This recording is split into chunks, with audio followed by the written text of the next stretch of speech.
बड़े बच्चे तो बता भी देते हैं कि आज स्कूल में हर दिन बच्चे को 10 minute. Hello everyone, welcome back to our channel. मैं हूं पूजा।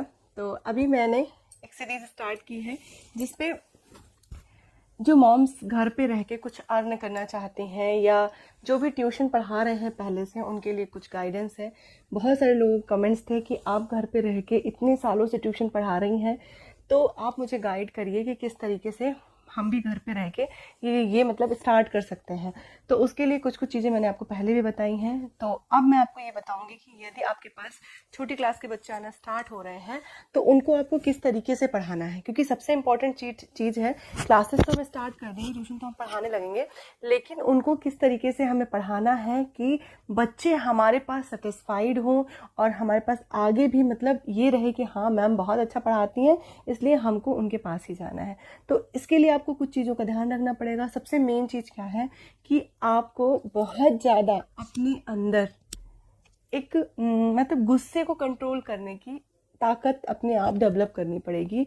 क्योंकि कहीं ना कहीं जब आप ध्यान दीजिए कि आपके घर में एक बच्चा होता है, वो इतना परेशान करता है कि आपको उसके ऊपर गुस्सा आने लगती है कि हम इसको पीट दें पीट दें पीट दें। तो वही चीज़ जब आपके पास कई सारे बच्चे आएंगे तो फिर आपको कैसी फीलिंग आएगी। उसके लिए आपके अंदर पेशेंस का होना बहुत ज़्यादा ज़रूरी है। यदि आप टीचिंग फील्ड में जा रहे हो तो आपको पेशेंस अपने अंदर डेवलप करना पड़ेगा। अंदर आपके ये क्षमता रहे कि आप बच्चों की जो भी हरकतें हैं, जो वो बार बार करते हैं, हरकतें मतलब वो गलतियां बार बार करते हैं, वो समझदार नहीं है। आपको ये समझना पड़ेगा कि एक बच्चा बिल्कुल भी समझदार नहीं होता, वो गलतियां करेगा। उस गलतियों को ही तो रोकने के लिए टीचर बना है, समझाने के लिए टीचर बना है। ठीक है, तो पहली बात तो आपको ये ध्यान में रखनी पड़ेगी। फिर दूसरी बात, बच्चे यदि आपके पास मतलब मिक्स्ड क्लासेस के बच्चे आ रहे हैं, जैसे फर्स्ट का बच्चा आ रहा है, सेकंड का आ रहा है, थर्ड का आ रहा है, एलकेजी का आ रहा है, तो उसको हमें किस तरीके से हैंडल करना है। क्योंकि हमारे पास टाइमिंग तो वही है, 1-1.5 घंटे जो भी आप दे रहे हैं, तो उस 1 से 1.5 घंटे में ही आपको सारे बच्चों को ध्यान रखना है। ऐसा नहीं कि हम एक बच्चे को पढ़ाएंगे, एक क्लास के बच्चे को हमने बता दिया, दूसरी क्लास वाला बच्चा है। हमें प्रॉपर सबको प्रॉपर टाइमिंग देना है कि मतलब उस 1.5 घंटे में बच्चा इंगेज रहे। बच्चे के पास ये समय ना रहे कि वो बगल वाले से बातें करे या बैठा रहे। ठीक है, उसको इंगेज करके रखना है। इंगेज मतलब ऐसे नहीं कि बस इंगेज करना है, उसका कुछ रिजल्ट भी आना चाहिए, बच्चा कुछ ना कुछ अपना काम कर रहा हो। तो उसके लिए सबसे ज़्यादा ज़रूरी क्या है कि आप उसके स्कूल की सारी नोटबुक मंगवाएं। जब कभी भी छोटे बच्चे होते हैं ना, वो हमें अपने से नहीं बताते कि स्कूल में क्या हुआ है। बड़े बच्चे तो बता भी देते हैं कि आज स्कूल में ये कराया या ये होमवर्क मिला, लेकिन छोटे बच्चे ये नहीं बताएंगे।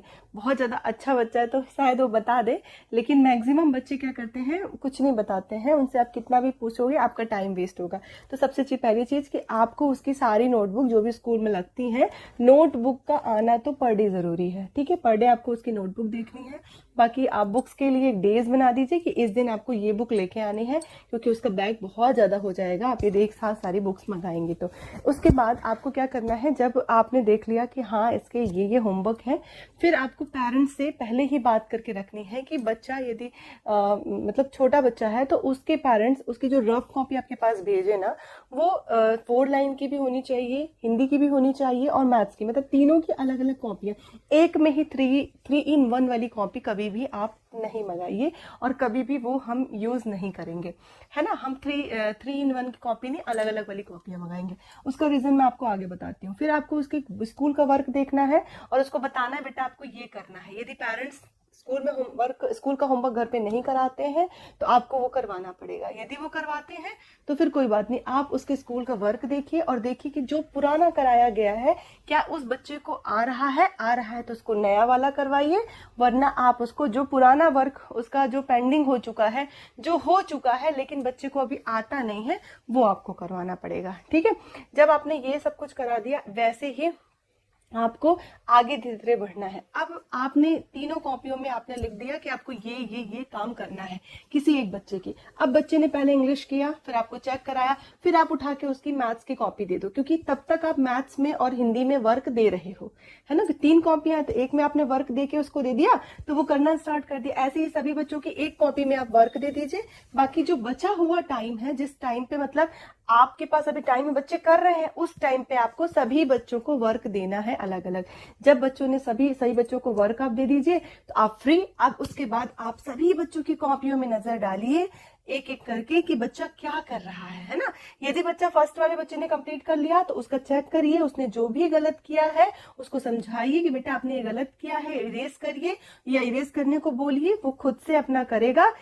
समझाने के बाद आप सेकंड बच्चे के पास जाइए, उसका चेक करिए। इस तरीके से आपको अल्टरनेट काम करना है। कुछ बच्चे ऐसे भी होंगे जिनको रीडिंग करनी नहीं आती है, क्योंकि हम ये नहीं कह सकते कि सभी बच्चे, यदि सेकंड या थर्ड में बच्चा है तो उसको रीडिंग करना आना चाहिए। उनकी बुक का फर्स्ट से ही रीडिंग करना आना चाहिए, उनकी बुक में जो भी लिखा है।